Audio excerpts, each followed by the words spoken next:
సాధారణంగా రాజ్యాంగం ప్రకారం గవర్నర్ వ్యవస్థ అనేదానికి ఒక ప్రత్యేక స్థానం ఉంది. వీళ్ళు రాజకీయాలకు అతీతంగా ఏ పార్టీలు అధికారంలో ఉన్నా సరే వారు నిష్పక్షపాతంగా వ్యవహరించాల్సినటువంటి పరిస్థితి. ఎప్పుడు ప్రభుత్వానికి కొమ్ముగాయకూడదు. అలాగని చెప్పి వారి సొంత నిర్ణయాలు అంటే వారిని నియమించిన వారికి అనుకూలంగా వ్యవహరించకూడదు. సో ఇది గవర్నర్ వ్యవస్థకు ఉన్నటువంటి ఒక గౌరవం. సో అయితే అలాంటిది ఇటీవల జరుగుతున్నటువంటి పరిణామాలు కనుక ఒకసారి గమనించినట్లయితే ప్రస్తుతం కేరళ, పశ్చిమ బెంగాల్ రాష్ట్రాలు సుప్రీంకోర్టులో పిటిషన్లు వేశాయి.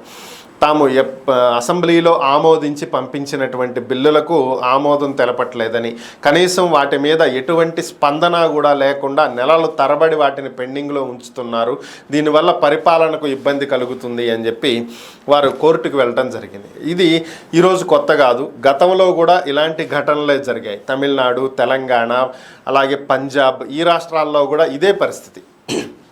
ఇక తమిళనాడులో అయితే ముఖ్యమంత్రే ఒక వ్యక్తిని సిఫార్సు చేసి తనకు మంత్రి పదవి ఇస్తున్నాము అని చెప్పి దాని ఆమోదం కోసం గవర్నర్కి పంపితే కూడా దాన్ని ఆమోదించినటువంటి పరిస్థితి. వాళ్ళు కూడా అప్పుడు సుప్రీంకోర్టుకు వెళ్ళటం జరిగింది.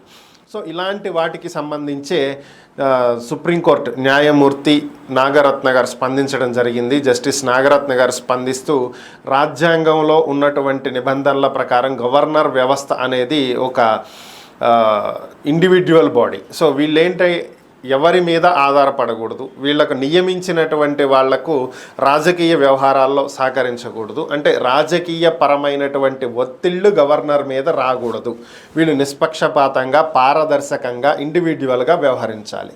సో కేంద్రంలో ఏ ప్రభుత్వం ఉంటే దానికి అనుకూలంగా గవర్నర్లు వ్యవహరించకూడదు. కేంద్రంలో ఉన్నటువంటి ప్రభుత్వానికి అనుకూలమైనటువంటి ప్రభుత్వాలు ఉన్న రాష్ట్రాల్లో ఒకలా, వ్యతిరేకమైనటువంటి ప్రభుత్వాలు ఉన్న రాష్ట్రాల్లో ఇంకోలా వ్యవహరించకూడదు. కానీ దురదృష్టవశాత్తు మన దేశంలో ఇలాంటి పరిస్థితులే కనిపిస్తున్నాయని, ఈ పద్ధతులు మారాలని అని చెప్పి ఆమె చాలా ఘాటైనటువంటి వ్యాఖ్యలే చేశారు. గతంలో కూడా ఆమె దీని గురించి ప్రస్తావించడం జరిగింది. ఇది రెండవసారి, ఎందుకంటే కళ్ళ ముందు కనిపిస్తున్నటువంటి సంఘటనలు. సో ఇప్పటికైనా ఈ పరిస్థితులు మారతాయి అని చెప్పి ఆశిద్దాం.